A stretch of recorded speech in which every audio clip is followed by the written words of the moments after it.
medida, as chamadas despesas obrigatórias, rubricadas, são em educação e saúde.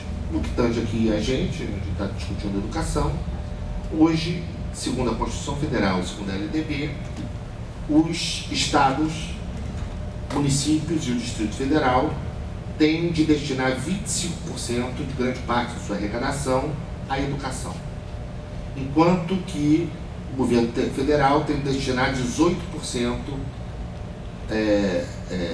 do montante de sua arrecadação para a educação.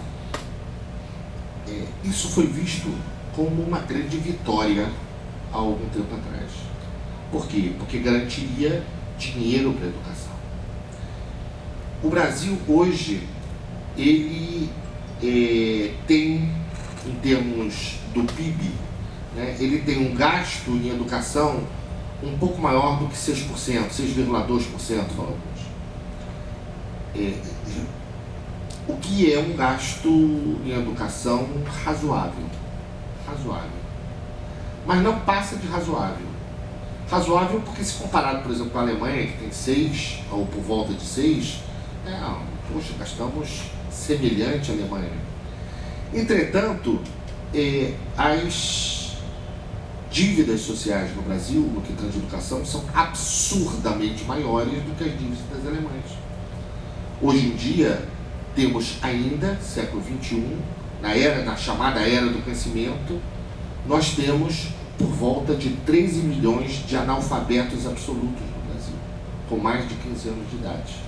13 milhões de analfabetos.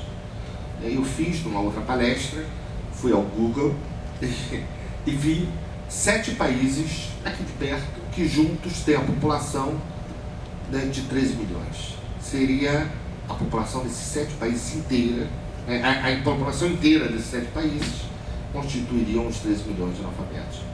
Fora todo o resto que a gente sabe, a degradação do ambiente físico das escolas, fora o salário baixíssimo dos nossos professores, fora o pequeno tempo, né, de escolarização, né, dos alunos, fora a questão seríssima e histórica no Brasil, que é que as pessoas entram na escola, mas não ficam na escola, e ficando na escola não aprendem, ou aprendem muito pouco.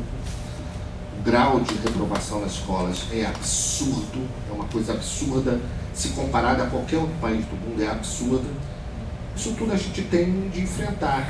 E a gente não enfrenta isso só com boas ideias, a gente enfrenta isso também com verba. Não é à toa que o Plano Nacional de Educação, aprovado em 2014, a partir das chamadas CONAI, das Conferências Nacionais de Educação, que reuniram cerca de 2 milhões de pessoas em diferentes conferências, né, nos municípios, nos estados e depois em Brasília, apontam para a ideia de 10% do gasto do PIB em educação. 10%. Como algo necessário para a gente dar conta, né, do que necessita para melhorar a educação brasileira. E a proposta é desvinculação. Isto é, a proposta é que não mais se tenha, né, um percentual mínimo, né, de investimento em educação, em saúde e outras questões sociais. Isso é um caos na educação brasileira. Eu tenho mais 5 minutos, então vou correr bem mais, mas critica a Previdência Social, falando dos déficits sucessivos e da forma. E a proposta é o aumento da idade da aposentadoria para 65 anos. Já saiu nas primeiras páginas dos jornais. Eu não só trouxe um jornal, mas tem um montão lá em casa. Que esse projeto ele já está saindo das primeiras páginas do jornal como perspectiva do que vai acontecer a partir de maio. Fim das indexações de salários, benefícios providenciários e todo o resto. O que é isso? É tirar a aposentadoria, a vinculação da aposentadoria do salário mínimo e etc. Então, o chamado orçamento com base zero, quer dizer, a cada ano todos os programas estatais serão reavaliados, podendo ser cortados. A ideia da abertura comercial. e uma política de desenvolvimento, abre aspas, centrada na iniciativa privada por meio de transferências de ativos que se fizerem necessários, um eufemismo para privatizações, e concessões amplas em todas as áreas de logística, de infraestrutura e parcerias para complementar a oferta de serviços públicos e retorno ao regime anterior de concessões na área do petróleo. Em suma, trabalhar a ideia do desenvolvimento econômico econômico e social a partir da ideia da participação cada vez maior do privado. Algo que hoje já se manifesta de forma forte em muitos locais e em muitos âmbitos, como na educação. Vocês vejam, Goiânia, há pouco tempo, teve greve e tal. Por quê? Porque as escolas públicas de Goiânia, elas estavam sendo dadas para serem gestadas a empresas, né, público-privadas. Está lá. Isso não é algo que vai acontecer, é algo que já está acontecendo e está crescendo. E a ideia é um plano que faça isso em escala nacional. A ideia é um choque de gestão, uma mudança de Estado que leve as perspectivas neoliberais para todos os âmbitos, né, do chamado desenvolvimento econômico e social desse país. Basear esse desenvolvimento nas perspectivas, nos pressupostos neoliberais. Eu não vou falar muito mais, mas eu quero só citar algo que ainda não saiu. Eu procurei na Fundação Ulisses Guimarães, do grande conhecido nosso, né, porque é o grande formulador e presidente, que é o Moreira Franco, sociólogo,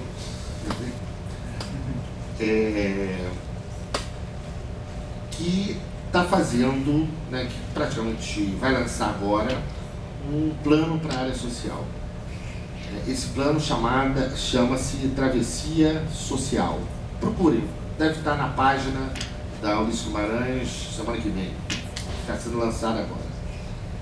Nesse plano, o que ele fala é a ideia, e eu vou ler a grande conclusão que ele chega, que o caminho para a qualidade da educação, o caminho para a melhoria da educação, são palavras do Moreira Franco, é instaurar a meritocracia.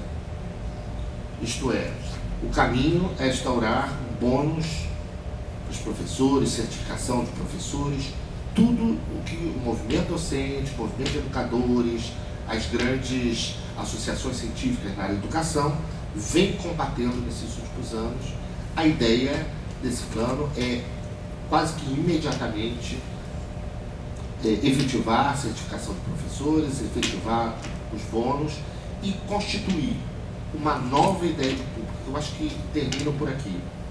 Esse golpe, ele não é só um golpe político, eu diria até, ele não é essencialmente um golpe político, né? Ele é político porque ele é econômico, ele é político porque ele visa a mudar de forma significativa, né, a perspectiva de público na economia e nas questões sociais. É esse choque neoliberal, né, que esse golpe visa. E não foi à toa que ele está sendo efetivado e financiado pela Fiesp. Está lá, né, o cara da Fiesp dando a cara a tapa na Avenida Paulista, levando os patinhos, etc., para Brasília, etc. Não é à toa. Não é à toa. Por quê? Porque faz parte de um projeto do capital no Brasil. E esse projeto do capital no Brasil, ele é muito feio para a maioria da população. E para quem trabalha, para quem vive, para quem acredita na educação, na escola, e particularmente na escola pública, é um projeto que vai afetar de forma absolutamente significativa.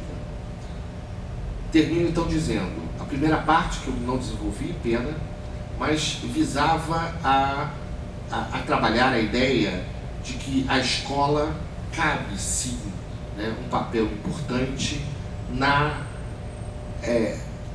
resistência à barbárie e na efetivação da democracia, não só no seu interior, mas a efetivação da democracia principalmente na sociedade. Cabe. Precisamos assumir esse papel, para além das questões técnicas. A segunda parte é que os desafios à democracia hoje estão nas ruas, estão no Congresso Nacional, e esses desafios à democracia são também e fundamentalmente, porque nos interessa aqui, desafios à efetivação de uma escola pública de qualidade que sirva à população desse país. É um golpe também contra a escola pública desse país.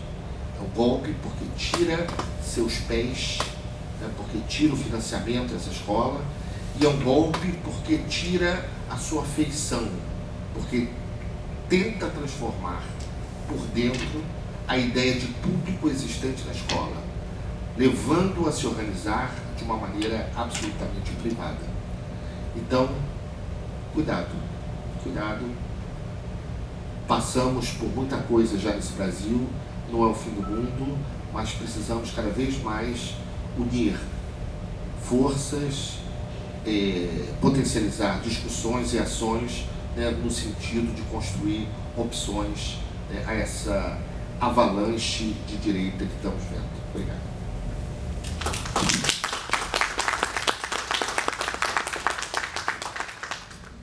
Obrigado, professor João. Passa para o professor Michel Vinci. Leonardo.